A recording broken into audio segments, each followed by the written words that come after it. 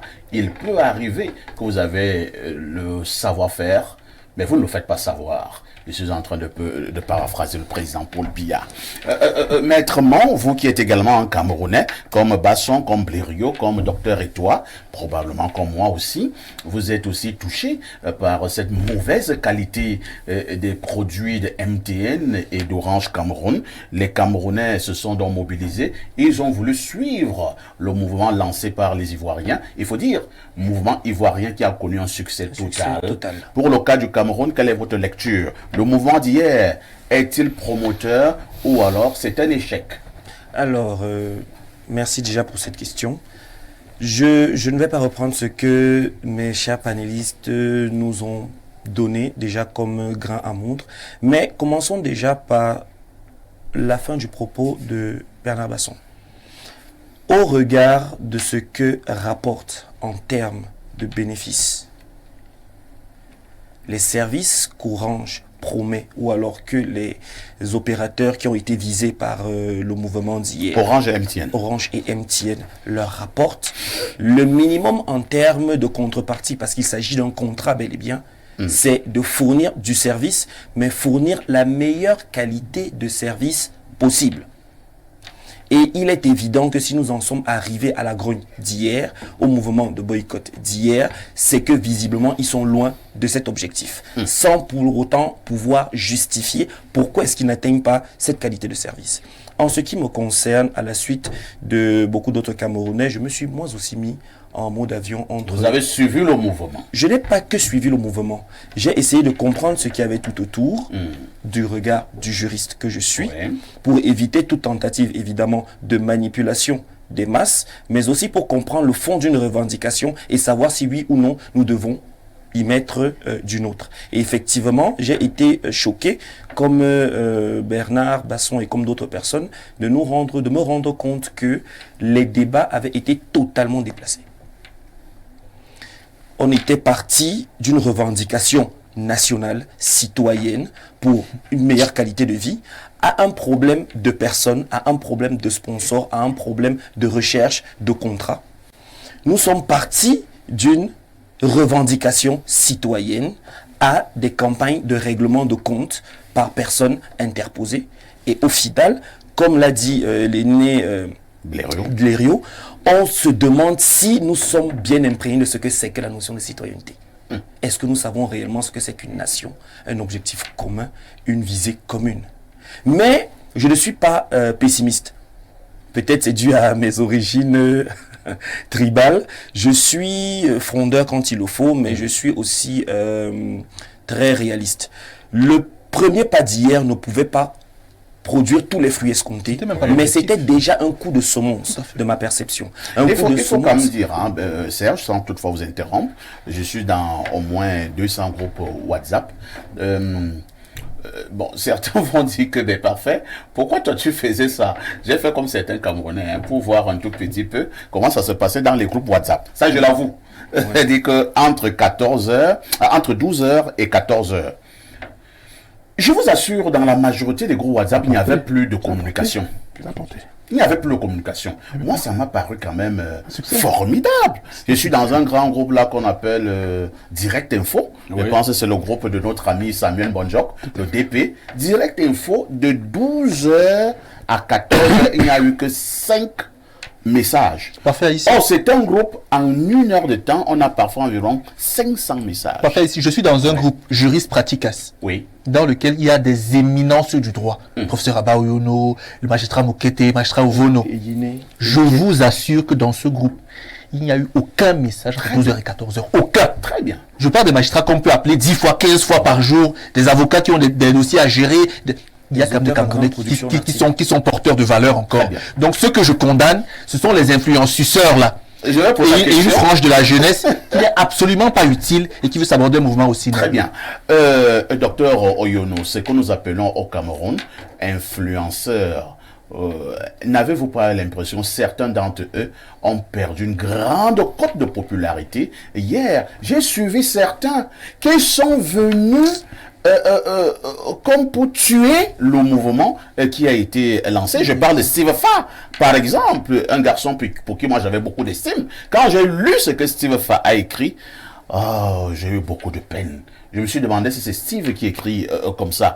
Quel est le regard finalement que nous allons jeter dorénavant sur ce que nous appelons au Cameroun influenceurs? Comme disait quelqu'un, on devrait maintenant les regarder comment? Merci, parfait. Même s'il est vrai que je voudrais, avec votre permission, commencer par un petit détail sur, Allons-y, docteur. Sur la lecture que je peux faire du mouvement L'avion qui part d'hier. Je vais, en toute objectivité, relever quand même que pour moi, ce fut un succès. Ok. Parce que, tenez-vous tranquille, tout opérateur, tout promoteur comment dirais-je, de commerce ou bien qui recherche le gain, le profit, ne sera le fait pour lui de perdre seulement une poignée de consommateurs hôtels, c'est un danger. Ouais. Pour dire que le mouvement observé hier par de nombreux Camerounais, à la suite aussi bien de maître ou de votre personne, je vais dire que, et faisant partie d'un certain nombre de groupes, c'était le mot d'ordre a été respecté.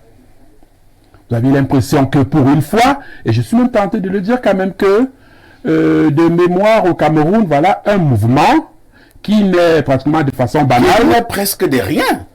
C'est-à-dire, mais qui est respecté par, même si on va relever quelques égarements, mais je vous dis, pour ces deux opérateurs, on aura une réponse, une réaction favorable d'ici quelques jours.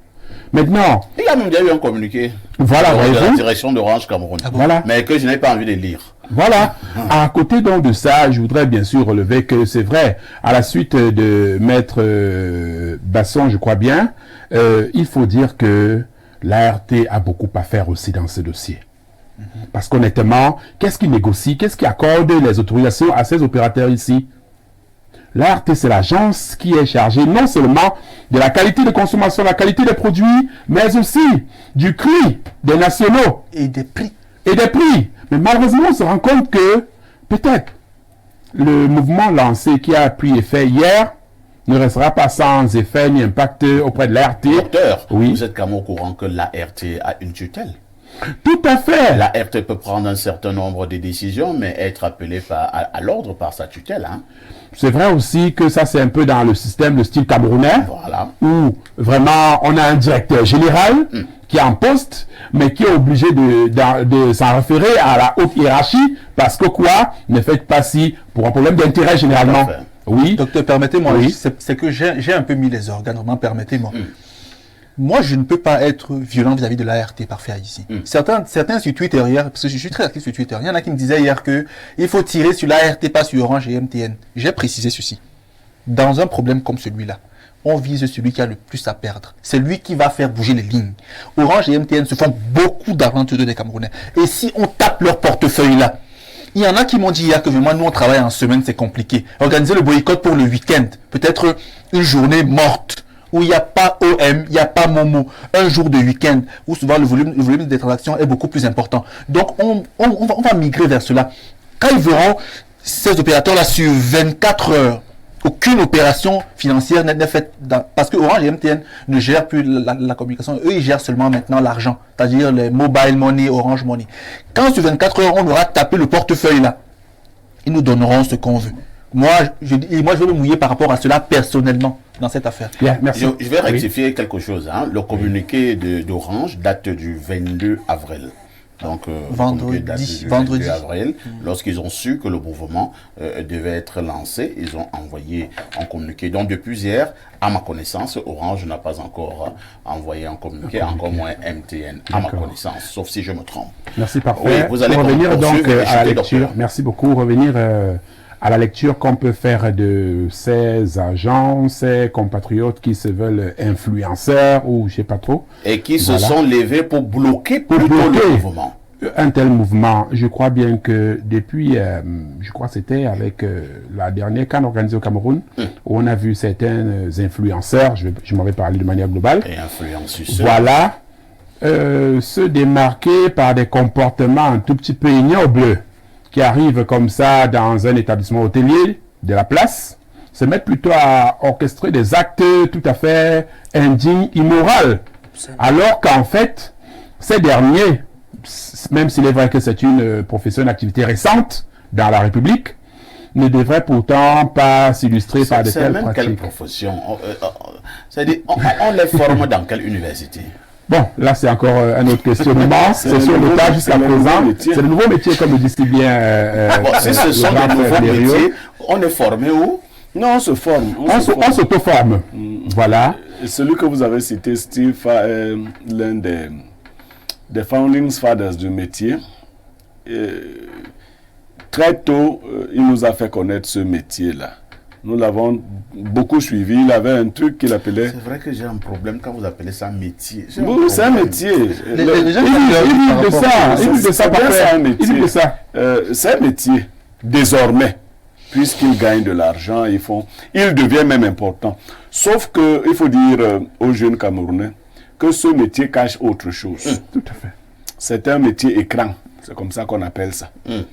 Ne vous trompez pas, ces gars ne prennent pas l'argent en parlant sur Facebook. C'est faux. Vous voyez que vous allez donc déjà en profondeur. Non, c'est un métier écran. Voilà. C'est un métier écran. C'est-à-dire que les gens font leurs choses derrière et ils se présentent à vous comme influenceurs. Parce que, bon, chacun, dès qu'il a trouvé son couloir, il abandonne derrière. C'est quoi cette influenceuse, les par exemple, qui distribue de l'argent à longueur de journée? C'est toujours l'argent de l'influence comme ça? Bon, mais si vous trouvez des gens capables d'aller prendre l'argent qu'on distribue, la pauvreté ne doit pas nous enlever la dignité. Vous savez, il y avait un bassa qu'on appelait Moïse Albin Djambé, je suis obligé de le citer. Père son âme. Paix à son âme. Il distribuait de l'argent dans ce Beaucoup pays. d'argent. Le promoteur de SOS Dialogue. SOS Dialogue. J'arrive à Mbalmayo, j'étais étudiant. Je trouve que tous les parents sont allés au stade du lycée de Mbalmayo pour chacun prendre son argent du riz et de la sardine. J'ai dit que moi je ne pars pas là-bas. Oh, tu te prends pour qui? J'ai dit non, mais je ne prends pour rien. Pour personne, je ne suis rien. Mais je ne peux pas aller m'aligner là-bas. Mais je ne peux pas vous dire quelle a été la fin de tout ce cirque. C'est sans injure à sa personne, mais Moïse n'est pas mort riche. Non, pas du tout. Il est mort très pauvre. Très misérable. Donc, il faut faire attention. Docteur et toi, j'espère que vous allez Oui, finalement je m'en chuter. vais chuter rapidement, parfait, pour dire que tout ce type de pratique au Cameroun, pas seulement dans le cas des influenceurs, est souvent sujet à certaines visées. Si elles ne sont pas organiques, c'est-à-dire qu'on pose des actions, parce qu'on sait qu'on va décrocher peut-être une motivation, une petite plus-value financière ou d'ordre matériel. Maintenant, un mouvement patriotique citoyen national, comme le boycott qui a été lancé hier, et pas n'importe quel jour, un lundi.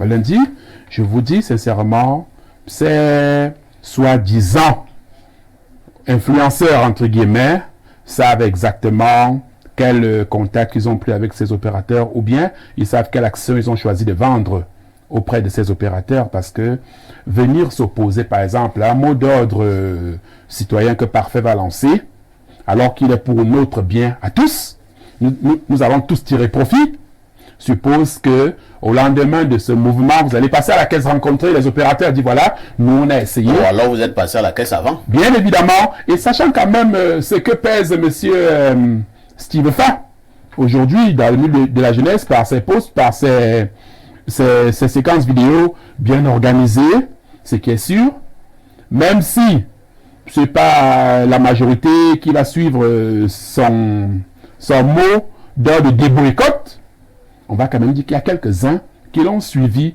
Bon, nous restons optimistes et comme l'a si bien dit Blériot, nous allons nous ranger. Voilà que vous avez des panélistes qui sont tous unanimes que nous allons tous nous ranger du côté de Blériot pour permettre aux Camerounais de jouir de leurs droits et honnêtement de ne pas être dupés de façon continue par ces opérateurs. Comme l'a dit quelqu'un sur ce plateau, je pense que le mouvement qui a été lancé hier, un mouvement parti de rien. Pour l'instant, on ne sait même pas encore réellement qui sont porteurs de ce mouvement. Mais je pense que sur le plan de l'analyse profonde en stratégie, on doit prendre ce qui s'est passé au Cameroun hier très au sérieux. Je ne veux pas aller dans les détails. C'est la preuve de ce que, quand les Camerounais veulent, ils peuvent se mobiliser pour une cause commune. Je prends notre verre d'eau.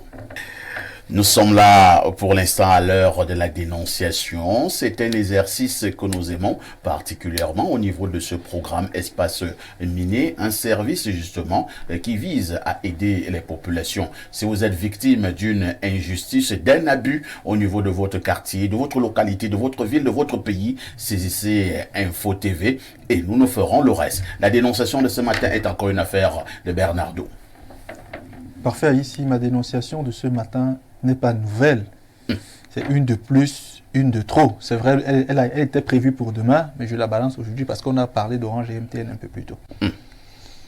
Dans l'arrondissement de Makak, près de chez M. Nyemek, il y a encore eu un drame. Ouais. Un monsieur, un certain Tchan, M. Tchan, a assassiné sa compagne. Incroyable. Et l'amant de sa compagne.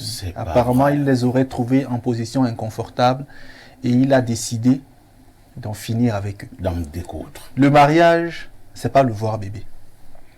Si vous n'avez pas les nerfs solides pour vous marier, ne vous mariez pas. Pour les pères, ne donnez pas vos filles aux psychopathes. Parce que l'infidélité n'a pas commencé aujourd'hui. On ne dit pas qu'on va l'applaudir, mais qu'on arrête de tuer les gens pour des problèmes d'infidélité, parfait ici. C'est une affaire de quoi? Si ta femme, tu ne la gardes pas bien, qu'elle va chez quelqu'un d'autre, quitte-la, laisse-la continuer son chemin avec quelqu'un d'autre. Pourquoi tu vas la tuer? Merci beaucoup. C'est vrai que c'est un grand juriste, hein. Je vais préférer taire son nom. Il est justement un ami commun, Blériot et moi. C'est lui qui m'a envoyé cette information hier. Et bon, il était en train de vouloir, je voulais m'envoyer ça à Blériot, j'ai oublié. Il était en train de vouloir titiller Blériot. Il disait que, dis à Blériot que chez lui, il y a encore quelqu'un qui a tué les gens. C'est le procureur. Alors on en rit, mais là, on va être encore un peu plus sérieux. Maître Serge Mont, ça commence à faire un peu trop. Quelqu'un me donnait encore des statistiques et me disait qu'en 63 jours au Cameroun, l'on a assassiné 18 femmes. Hier, pour un problème de cœur, quelqu'un a fini, pour parler comme au quartier au Cameroun, avec sa femme et l'amant de sa femme à l'aide d'une machette. Effectivement, je pense que lors de la dernière occasion qui m'avait été donnée de faire partie de ce panel, nous avions déjà relevé avec quelle banalité nous commencions à enfiler les décès sordides, aussi sordides que macabres, comme des perles autour d'un collier. Je peux d'ailleurs vous dire que l'une des raisons, pour faire une petite digression dans votre sens, l'une des raisons pour lesquelles la célébration du 8 mars n'en est pas une pour moi, c'est parce qu'une personne que je considère comme une sœur a perdu sa vie justement au retour d'une de ces soirées, parce que son compagnon a estimé que, pardonnez-moi, a estimé qu'elle ne devait pas aller voir ses amis, son association avec laquelle elle avait fait quelques actions caritatives, et l'avait battu à mort, aspergé de carburant. Oh là là. Et je vous laisse deviner la suite pour essayer d'épargner les sensibilités. La suite, c'était simplement les 10 jours qui ont précédé son rappel vers ses ancêtres ont été très difficiles à vivre. Et c'est quelque chose que je n'oublierai jamais. Oh là là.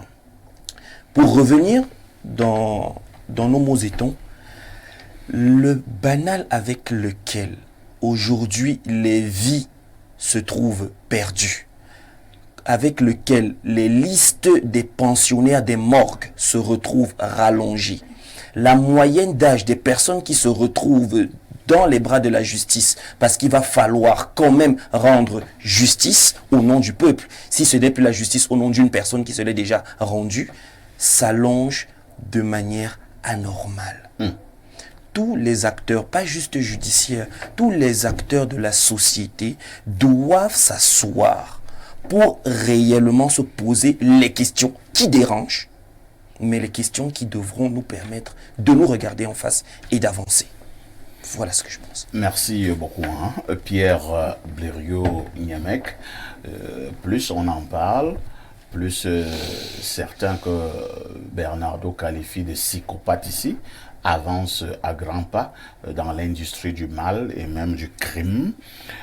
Bernardo pense que si vous ne pouvez plus vivre ensemble, vous vous séparez, ou alors si vous trouvez votre femme dans une situation bizarre et vice-versa, vous n'avez pas le droit de tuer. Bon, mais vous signalez déjà que dans la plupart des cas, nous sommes de grands malades. Le village Macaque n'est pas un village voisin seulement au mien.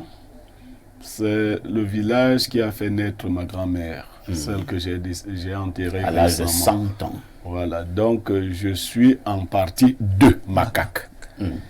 Et je vais raconter là une histoire très triste. Le petit frère de ma grand-mère avait également assassiné une femme à Macaque il y a beaucoup d'années. Quand je le dis, c'est pour dire que c'est vieux. Et si je devais vous raconter les détails de l'histoire, quelques-uns pourraient justifier, mais rien ne justifie de tuer quelqu'un. Je vous ai dit ici qu'il y a la maladie mentale, mais ne ramenons pas tout à la psychologie. Nous sommes africains. Il y a également des pratiques qui peuvent expliquer un certain nombre de phénomènes paranormaux que nous voyons. Le jeune homme Joly qui a assassiné son épouse et l'amant à son épouse, c'est quelqu'un qui se battait plutôt bien, propriétaire de deux petites voitures qui font le transport entre Yaoundé et Macaque.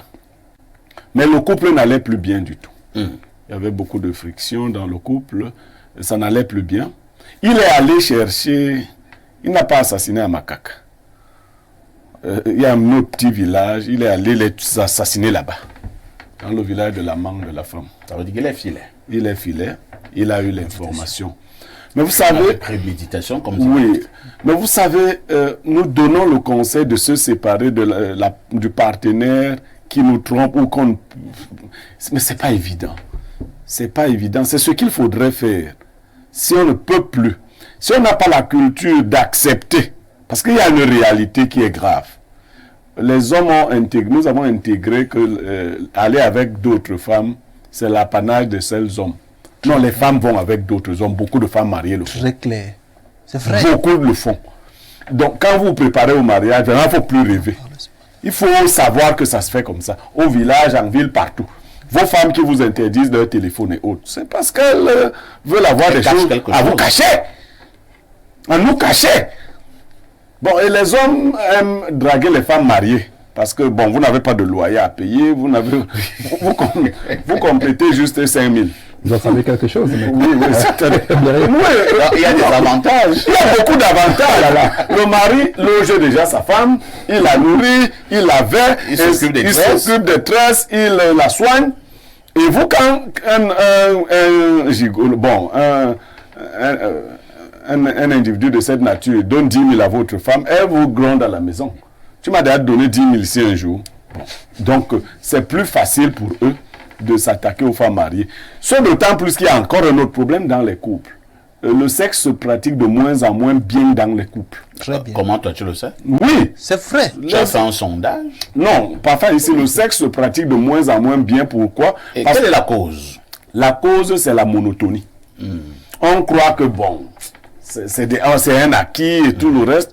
Les hommes ne prennent plus le temps de bien prendre leurs femmes à la maison. Ils utilisent leurs énergies à prendre les femmes dehors. Quand ils arrivent à la maison, ils disent que bon, toi tu es là. C'est une fois par mois.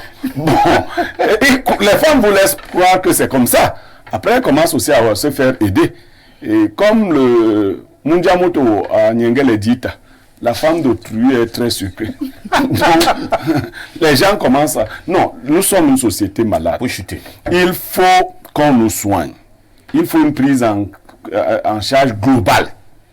Sinon, on va encore assister. Et les femmes peuvent renverser la table. D'ailleurs, il y a une époque où c'est elle qui assassinait, coupait les sexes. J'ai demandé un jour à une femme, bon, D'ailleurs, on brûle le lit, on déchire, on brûle les draps. Je dis, mais attendez, le drap, le lit sont des victimes. Latéral. Voilà, l'auteur, vous le conservez. Bon, je crois que ça n'a rien fait. Peut-être c'est parce que j'avais donné ce conseil que maintenant on s'attaque aux auteurs en laissant les draps et voilà. Docteur, et toi, on parle, on en rit, mais ça devient quand même inquiétant. Hein?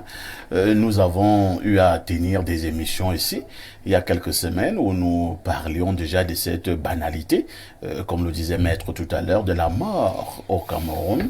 Blériot dit que pour des cas d'infidélité, ce n'est toujours pas facile de comprendre qu'il faut laisser, mais en même temps, ce n'est pas autorisé d'ôter la vie de votre partenaire en cas d'infidélité. Crime passionnel ou bien tout simplement crime d'un sorcier? Je voudrais plutôt orienter mon point de vue parfait sur un autre aspect à la suite du frère Blériot. Allons-y. En fait, lorsque Blériot, parlant par exemple de qu'est-ce qui peut être à l'origine de cette duperie, de ce jeu entre conjoints, je voudrais plutôt relever quand même qu'il y a un problème de culture, un problème de mentalité aussi. C'est vrai, de prime abord, l'homme sait que quand tu as déjà un acquis à la maison, il y a un effort à ne plus mener comme tel. C'est pour toi, tu as encore quoi à prouver. Résultat, la dame aussi à côté, si tu ne l'accompagnes pas dans la bonne voie, qui voudrait que chaque jour, essaye de faire comme si tu la redécouvrais. Ça, c'est une des clés. C'est vrai aussi qu'à côté de ça, on a, parlant des mentalités, il y a les manières d'agir et de penser sur le plan matériel. Petit malentendu relatif à de l'argent, à un problème, on te boude, on te tourne le dos, on enfile un pantalon jean pour aller dormir, alors que d'habitude, quand le décor est bien planté, parlant aussi bien matériel que par des petits propos de flatterie, elle va se mettre dans une belle musette.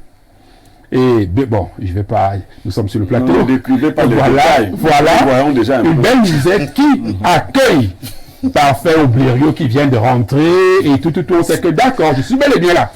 Mais lorsque le décor n'obéit pas à un aspect où le moral n'y est pas, rassurez-vous, ça ne va pas donner.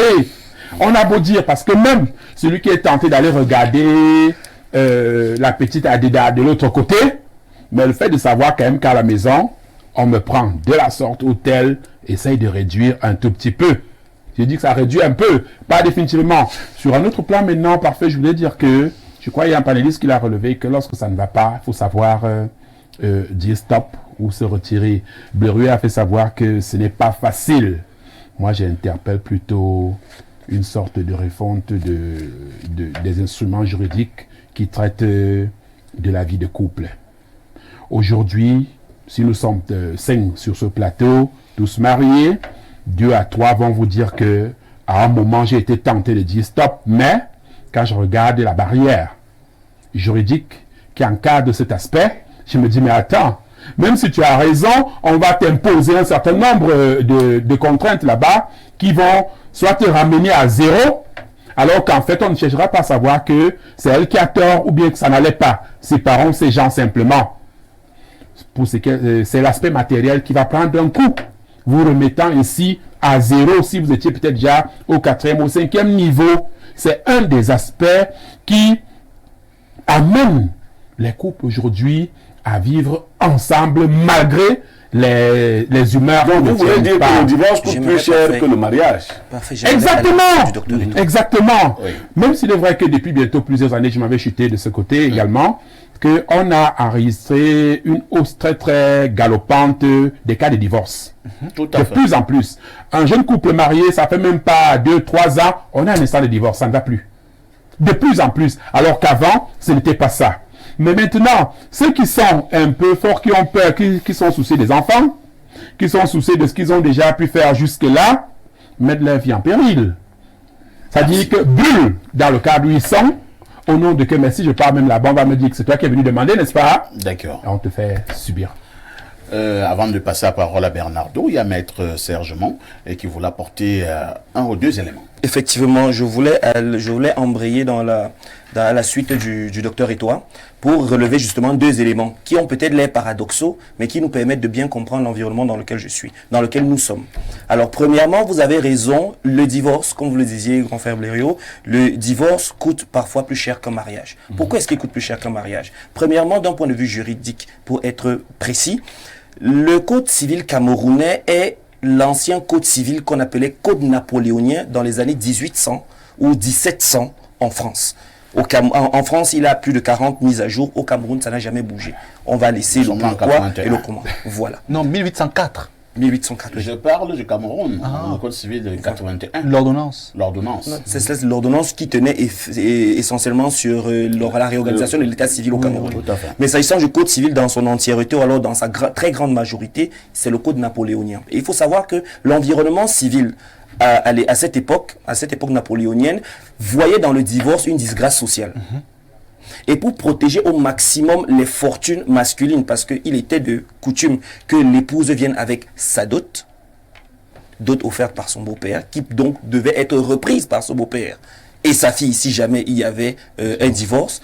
Pour protéger donc l'honorabilité masculine, l'honorabilité d'une certaine aristocratie, la procédure de divorce était extrêmement complexe. Et est en fait un enchaînement de procédures qui vont chuter sur la toute dernière qui est le divorce au fond. Donc lorsqu'on regarde toutes les étapes qu'il y a à traverser en termes de temps, en termes d'énergie, en termes de crédibilité, en termes d'argent, en termes même de choc psychologique et de charge même sur la vie de tous les jours, beaucoup de personnes, effectivement, comme vous le disiez, docteur Etoile, surtout lorsqu'on avait dépassé un certain cap, étaient tentées de débrayer. Ça, c'est le premier élément. Le second, c'est que, en effet, on se rend compte depuis quelques années que le taux de procédure de divorce a significativement augmenté dans notre triangle national, surtout au niveau des couples inférieurs à une douzaine d'années de mariage. Pourquoi? Plusieurs raisons peuvent être accoudées dessus, mais la plupart du temps, on se rend compte qu'au-delà de la première décennie, un certain nombre d'acquis ont déjà été construits.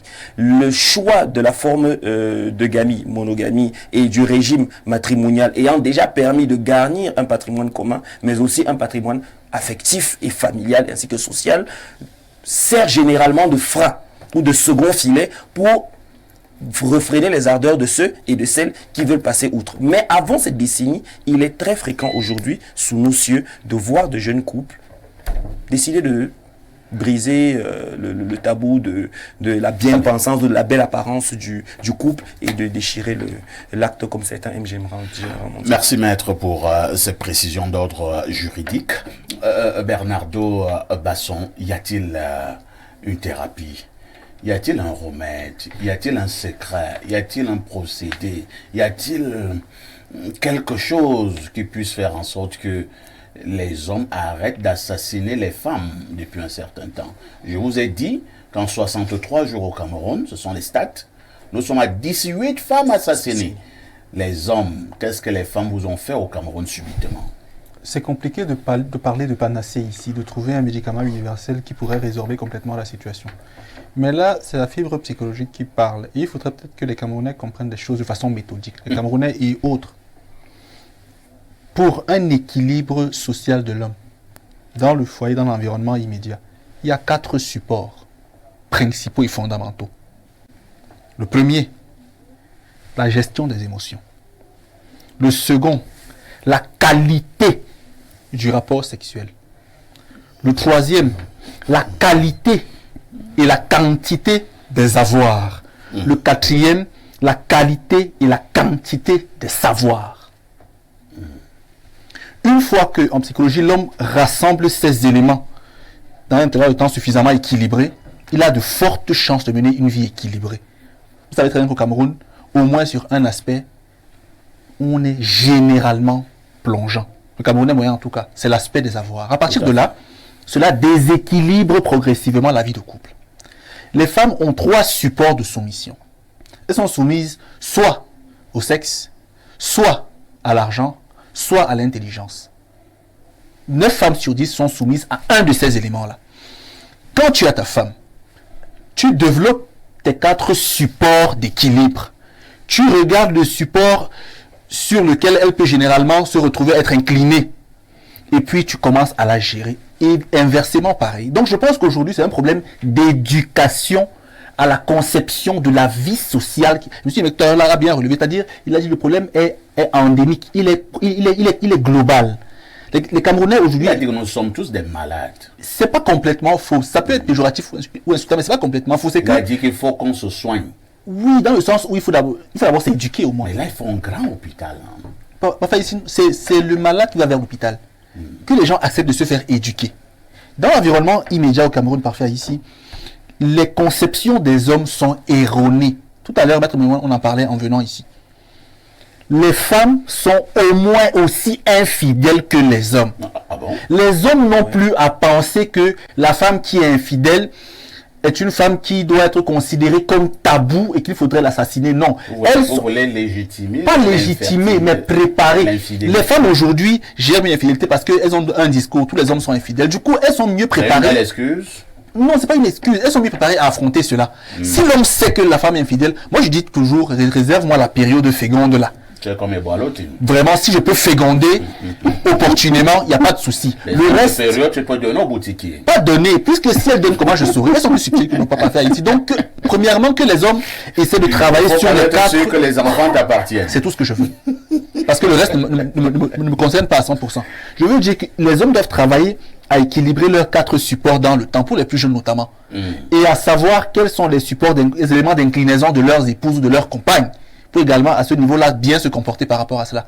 Et enfin, on pourra avoir cette équilibre. Parce que tant que ce n'est pas fait, on aura toujours des problèmes comme cela. Mais sur le plan juridique, comme Maître Mon l'a dit, il faut noter que le Code civil ne protège pas suffisamment la femme, ça il faut le noter.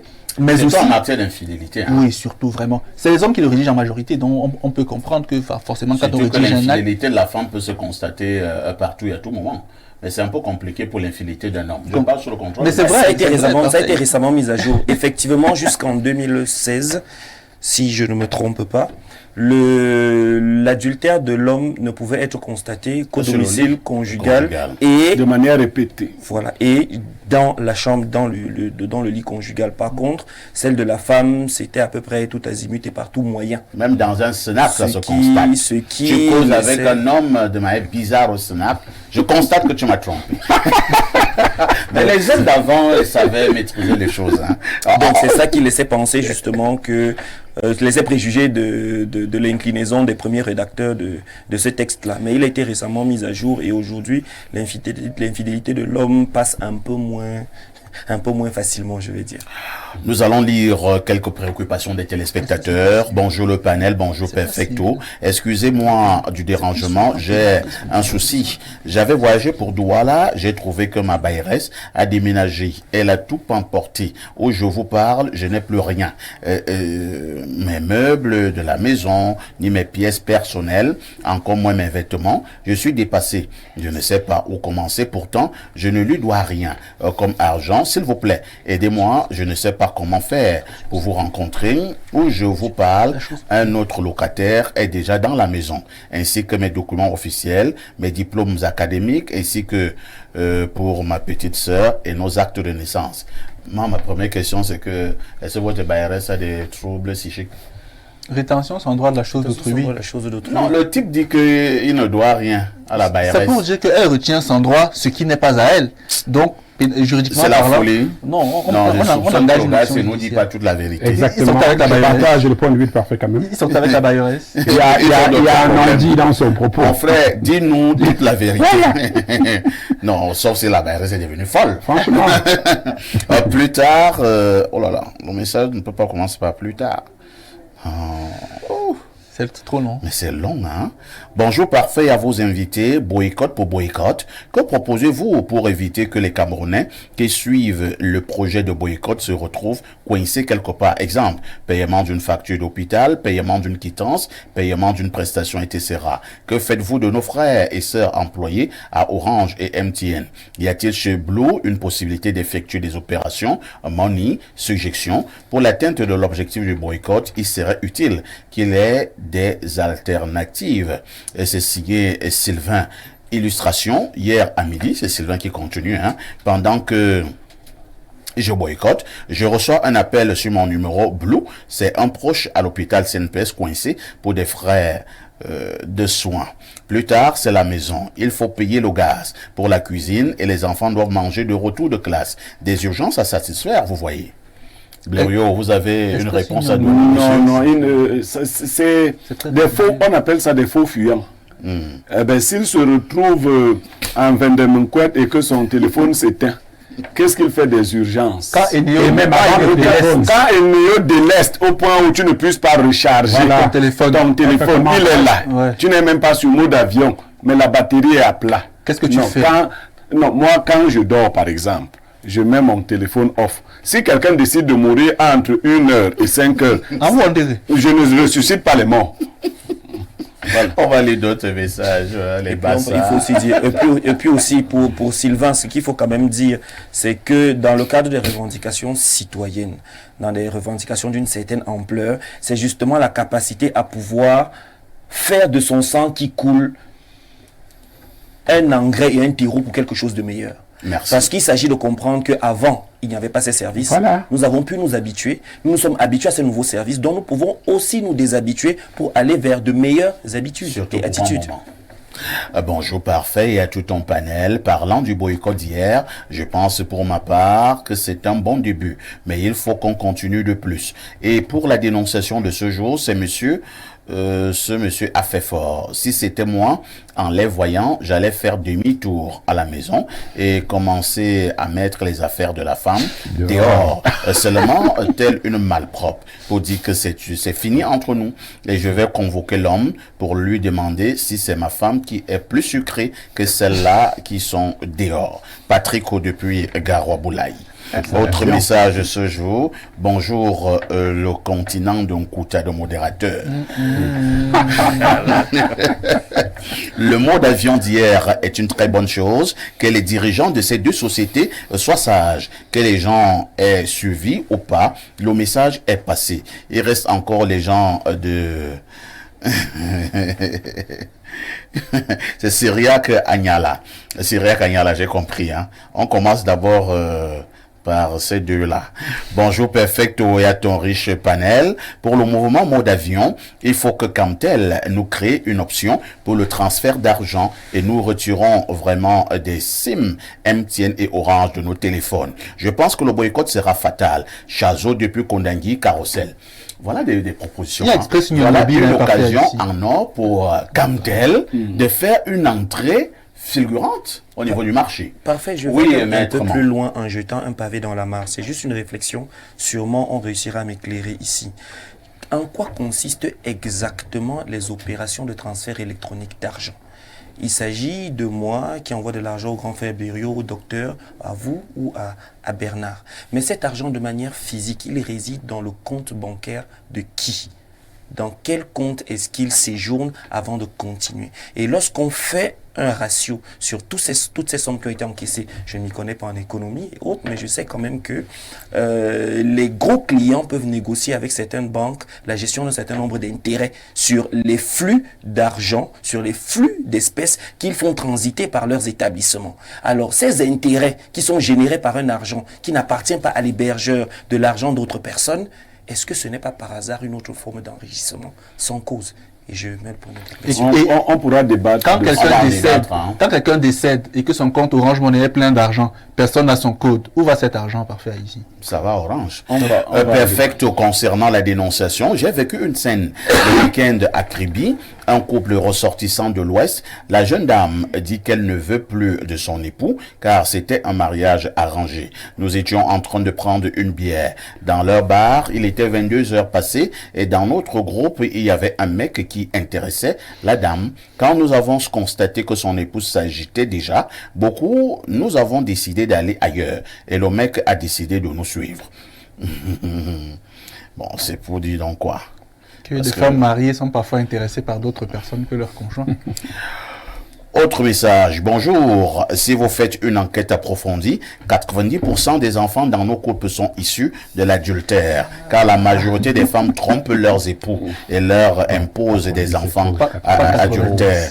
C'est signé Cyril. Non, Cyril exagère un peu. 90, c'est trop. Il exprime du vécu. Tout à fait. Perfecto. Je suis orpheline de mère et croyez-moi, je vous dis la vérité. Avant que je ne voyage, c'est le monsieur que, la dame qui a envoyé le truc sur sa bailleresse qui est venue prendre tout là. Alors, elle revient donc à la charge et dit que perfecto, je suis orpheline de mère et croyez-moi, je vous dis la vérité. Avant que je ne voyage, elle est venue me voir que sa maman était malade et qu'il fallait que je l'aide avec une somme de 100 000 du genre. Je devrais lui donner 2 mois. Moi, je lui ai dit que je ne pouvais pas le faire. Lorsque je suis rentré du voyage, j'ai appelé un huissier qui est venu faire le constat. Il l'a fait et j'ai déposé une plainte à la brigade Oudja. Jusqu'ici, rien n'a bougé. La femme a fui la ville pour aller vivre à Malmayo. Je pense tout simplement que c'est une voleuse. Moi, je sais pas. Hein. Bon, si ça, c'est les avocats. Ils ont mieux à dire. Bon, elle a déjà entamé une procédure, elle a fait constater par vos dossiers. Je pense que les autorités compétentes vont pouvoir diligenter. Et le fait qu'elle soit dans une autre ville ne l'empêche pas de répondre des infractions qui seront retenues contre elle, qu'elle en soit quand même assurée. Bonjour, le sac de modérateur et à son panel au casting de luxe de l'intelligentsia inégalable. Vraiment, il n'y a pas de formule autre que chacun supporte son problème. Si tu portes ta part de problème comme époux ou épouse, apprends à gérer sans passer à l'extrême. Qu'est-ce qu'est le suicide? Et si vraiment tu essayes que ça ne va pas, mieux la séparation pour éviter le pire. Une relation sans équilibre ira forcément à la déroute. C'est Armel depuis Douala qui envoie le message.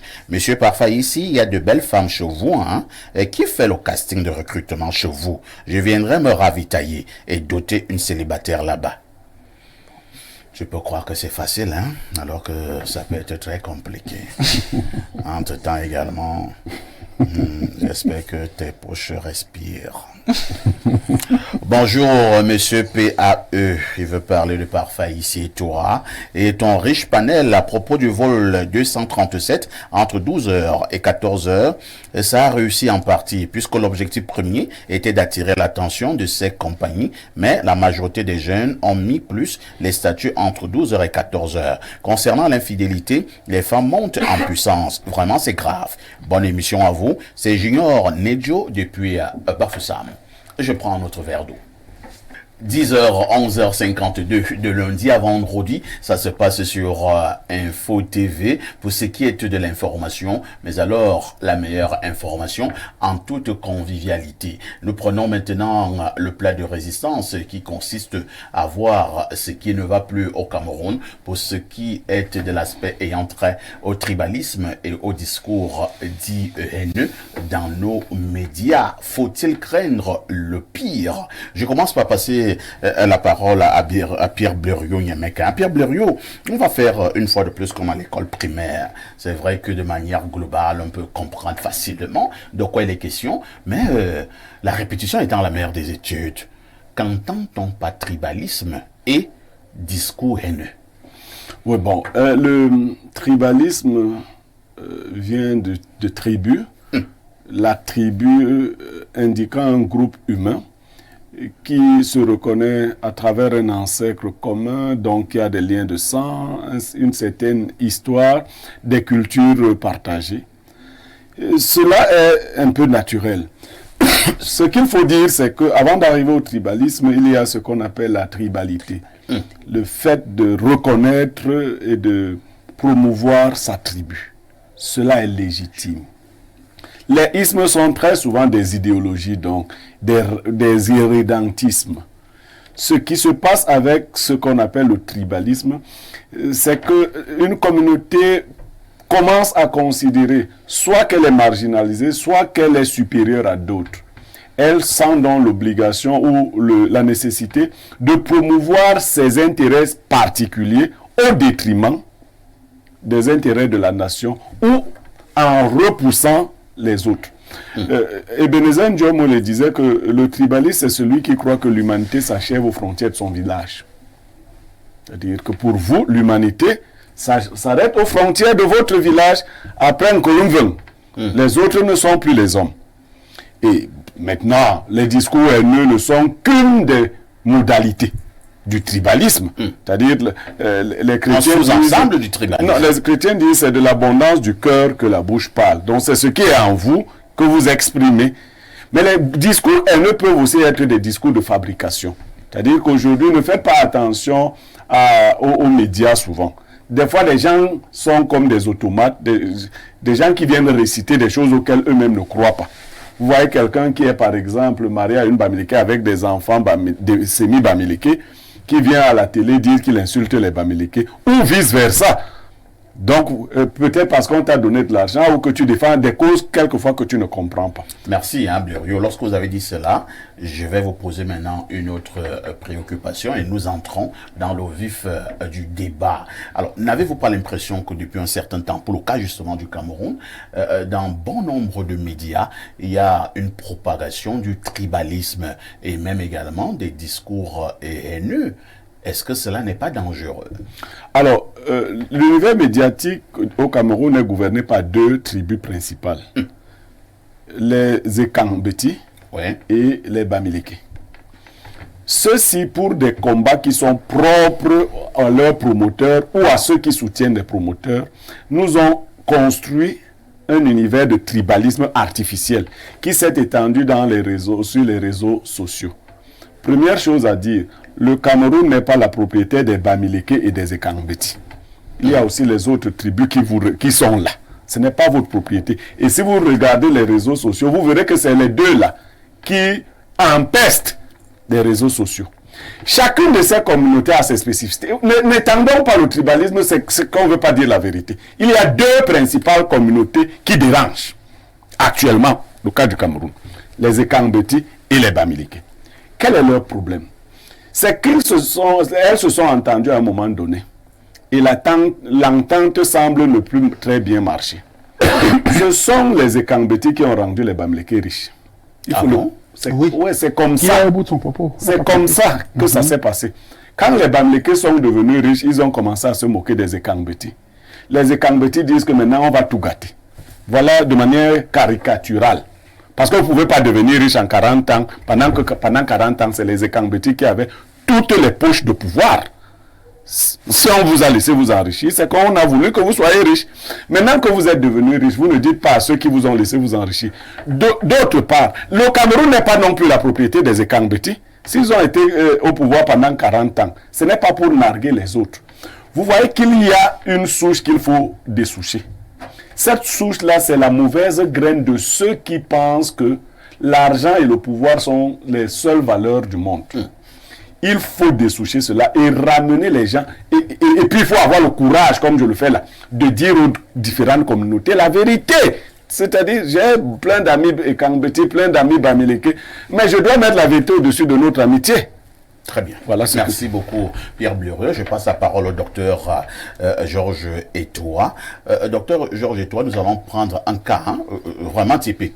Vraiment, lorsque nous parlons ici, par moment, nous prenons des faits. Il y a eu justement cette actualité qui n'est même pas encore finie. L'actualité autour d'un de vos collègues, à savoir le professeur Claude Abbé, qui est sociopolitiste. Et il aurait tenu certains propos que certains ont jugés comme étant des propos tribalistes dans une chaîne sœur. Le Conseil national de la communication a d'ailleurs fait une sortie tout récemment pour appeler à l'ordre la chaîne de télévision en question, y compris en appelant également à l'ordre tous les autres médias sur l'aspect ayant trait au tribalisme et au discours haineux.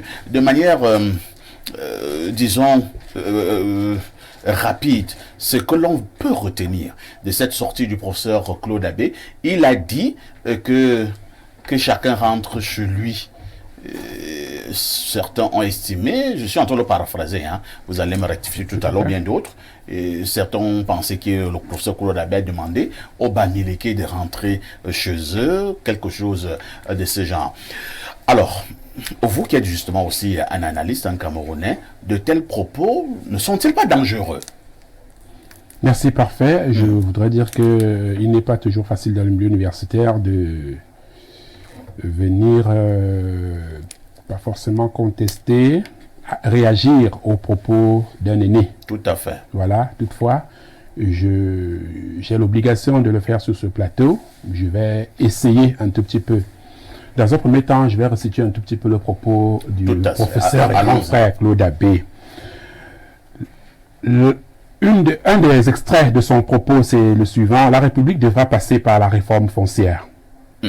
Il faut que les gens retournent chacun chez soi et que des décisions républicaines soient prises dans ce sens. Il ne faut pas essayer d'utiliser la République en disant « on est républicain, mais derrière, on a un projet pour envahir les uns et les autres et les remplacer dans leur village. » Voilà un tout petit peu un extrait des propos du professeur Claude Abbé.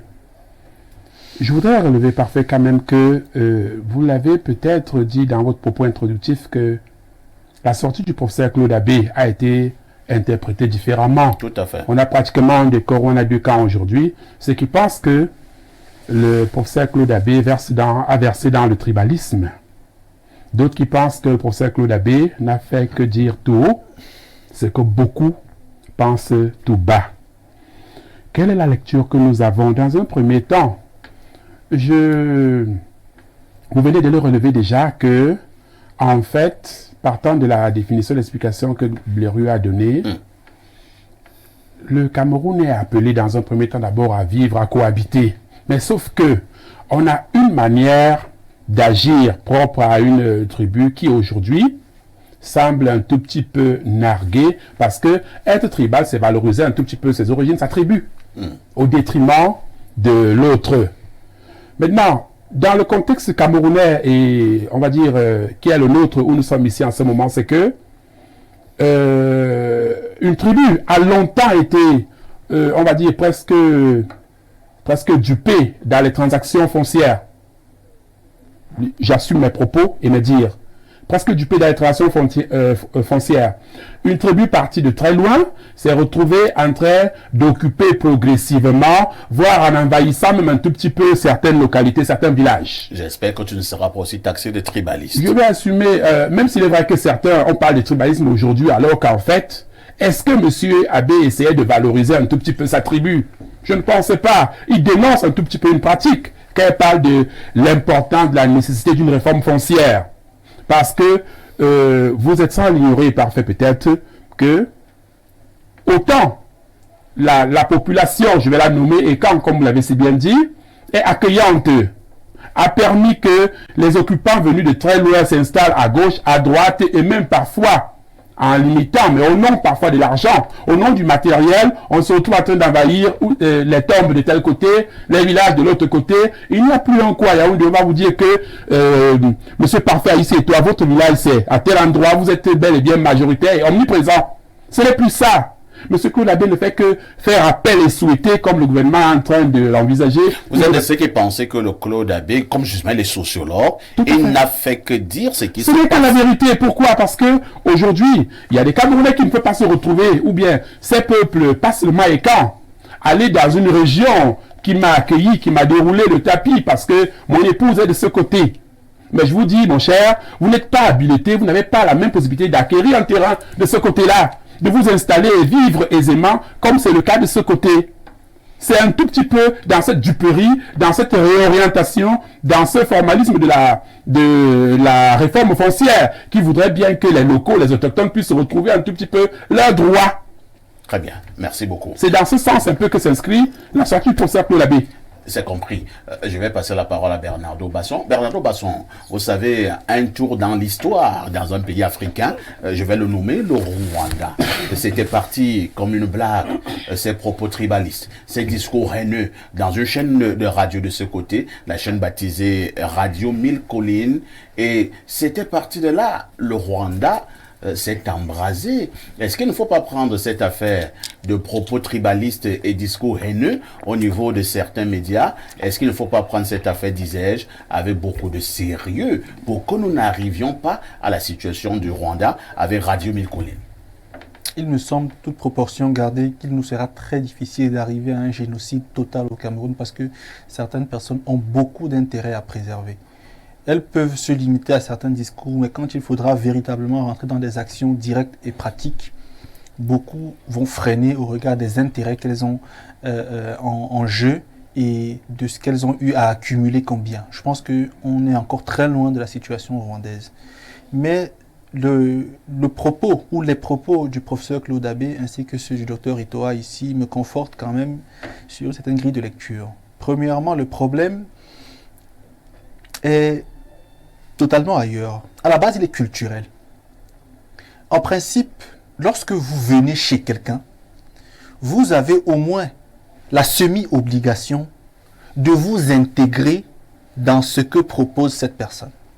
Monsieur Niemek, qui est installé à Yaoundé, doit un tout petit peu parler petit. Il doit un tout petit peu agir comme les petits, parce qu'il se retrouve en territoire petit. C'est pour éviter les génocides culturels.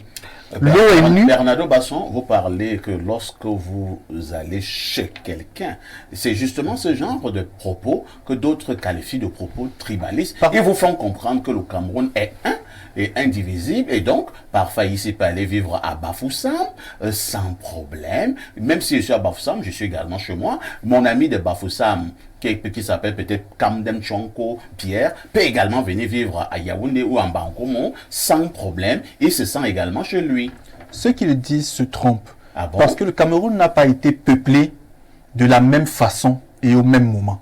Certains ont fait leur bastion, ils ont fait des rituels, ils ont fait des alliances, ils ont fait des sacrifices et ils sont installés historiquement et ontologiquement. C'est effectif au Cameroun parfait ici. Récemment, j'avais une manifestation à Etoudi. Il pleuvait. J'ai voulu faire déplacer la pluie.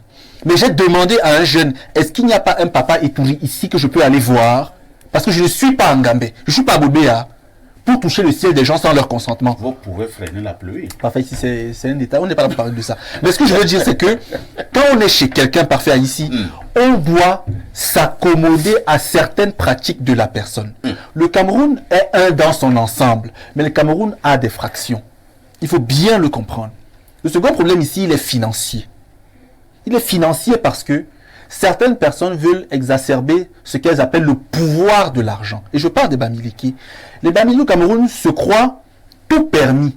Eux, ils peuvent dire tout de tout le monde. On ne doit rien dire d'eux.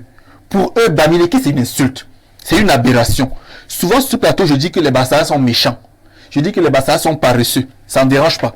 Quand je dis que les Bamileke sont envahisseurs, ça devient un problème. Les Bamileke ont peuplé le Mungo et le littoral. Ils devaient garder certaines proportions, c'est-à-dire s'y déployer, mais en respectant ce qui y est fait. Quand quelqu'un veut acheter un terrain sur un site consacré du Ngondo, ça c'est pas la sorcellerie ça. Quelqu'un veut acheter un terrain à Bali, le doigt là se fâche, il va en haut lieu gouvernemental, ça c'est pas la sorcellerie, ça va pas parfait ici. Le troisième problème c'est aussi que on gouverne par les textes. Le gouvernement camerounais là-dessus est lâche, moi je pense. Parce que faire pour éviter le pire?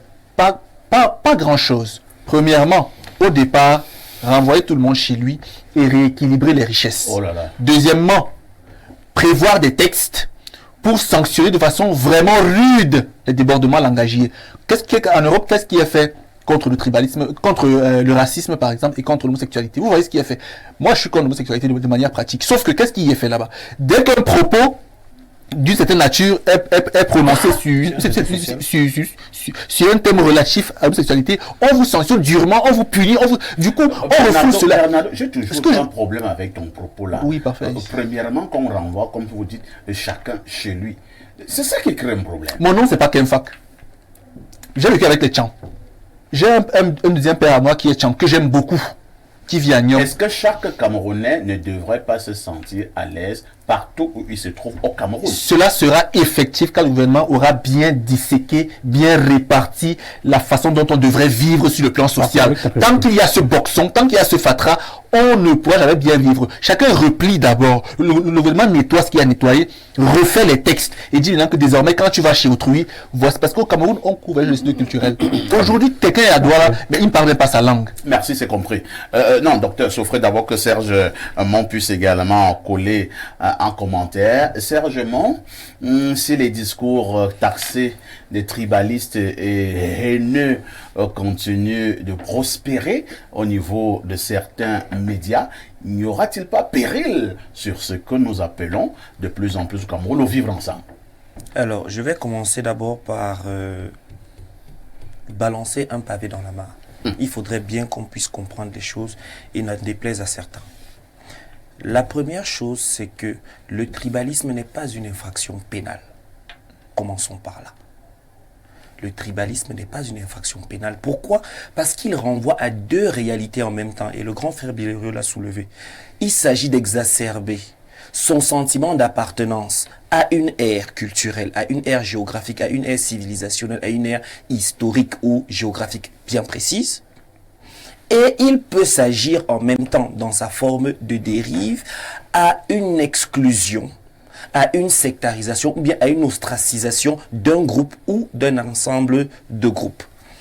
Qu'est-ce qui fera la différence entre les deux? Le tribalisme qui sera l'affirmation de sa fierté, sans empiéter sur autrui, et le tribalisme ou le propos qui sera considéré comme réducteur, accusateur, préjudiciant ou dommageable, c'est le discours haineux. Nous devons bien comprendre donc ce nœud qu'est le discours haineux. Le discours qui vise, au-delà de sa force dans les tons, dans le caractère, à caractériser négativement, à caricaturer et à inférioriser une personne, un groupe. Et là, nous sommes en train, dans le cadre de cet échange, de parler d'une tribu ou d'un groupe de tribus. Au-delà donc de ces éléments qui réduisent, il va falloir, bien sûr, pouvoir, à la grille de ces éléments que j'ai soulevés, pouvoir poser une analyse objective sur le propos du professeur Abbé. Le professeur Abbé qui, de sa chaire de sociologue, pose une analyse sur son environnement. Son discours est-il tribaliste? Peut-être, je dis bien peut-être, parce qu'il n'a pas indiqué, il n'a pas orienté son propos vers une tribu ou vers une autre, dans le sens soit de l'améliorer, soit de la dévaloriser, merci, soit de la dévaloriser, mais encore moins, il n'a encouragé la haine d'aucun groupe. Il n'a encouragé l'ostracisation d'aucun groupe. Il n'a encouragé, encore moins sous-tendu, la victimisation d'aucun groupe. Et c'est à ce moment que je rejoins Bernard Basson lorsqu'il parle d'un fatras.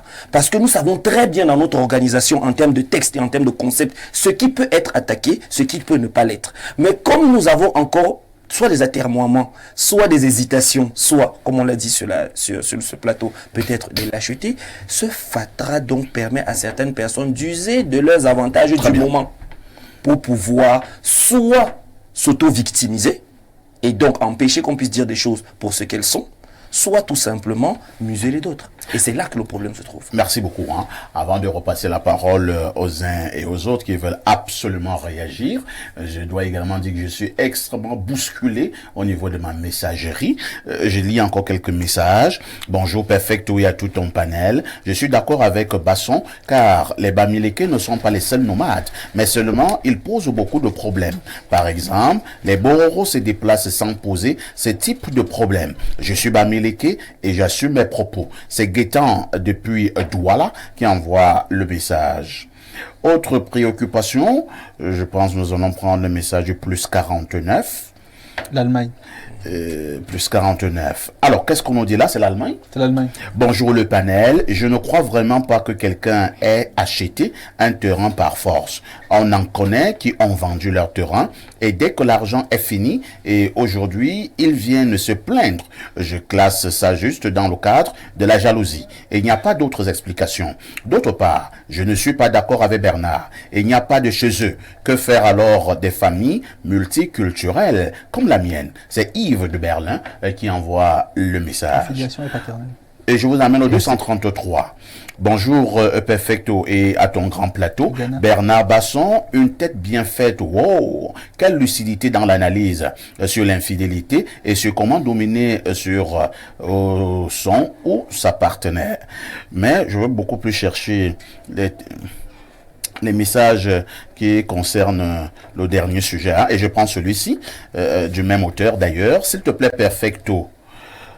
En passant, demande à Bernardo que celui qui a un parent, Buti et Bamileke, rentre chez lui où La filiation, il faut qu'on arrête actuellement, les est pas discours de rentrer chez soi, parce que ça n'a aucun sens. Nous pouvons discuter et essayer de résoudre des problèmes sans plus ou moins avoir des propos déplacés. Les discours du professeur Abbé n'avaient pas leur place et ce n'est pas digne d'un sociologue. Le problème est que le professeur Abbé aussi n'était pas à sa première sortie ainsi. Autre message, le sac de modérateur. Permets-moi de revenir sur le thème concernant le tribalisme. Parfait, le terrain de mes ancêtres fait comment pour devenir un terrain populaire? Les Camerounais qui sont chez eux partout au Cameroun peuvent-ils accepter que Mbarga aille acheter le terrain et construire en Bouddha?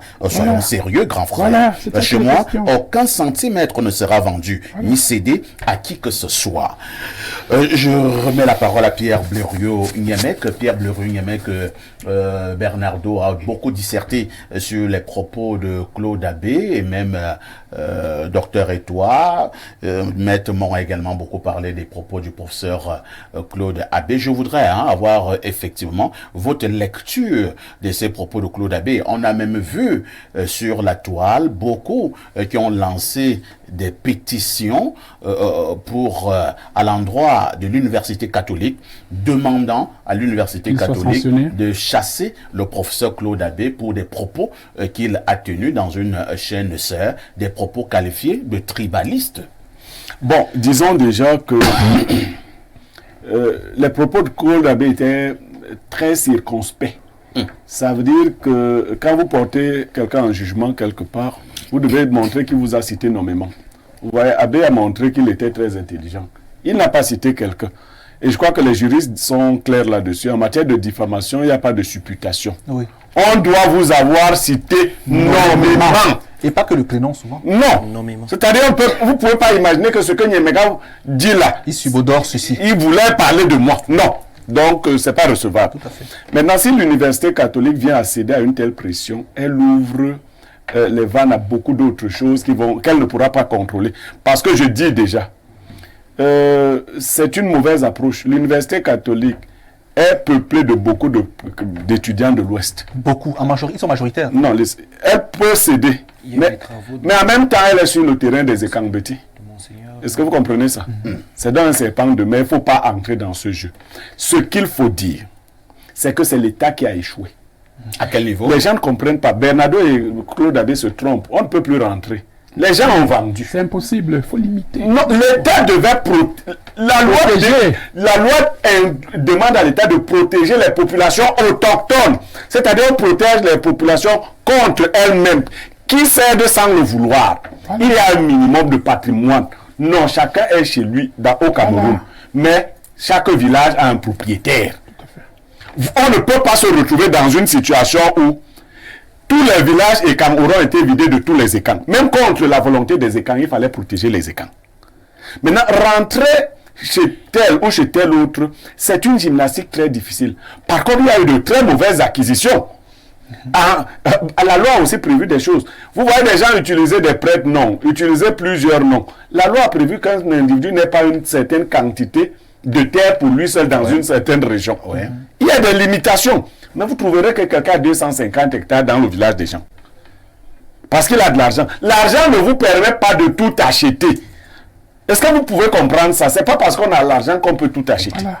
Merci on n'achète beaucoup. pas tout parce On qu'on lit a encore un autre message, pluie de messages s'il vous plaît. Cette fois-ci, je vous amène du côté du 256, c'est l'Ouganda.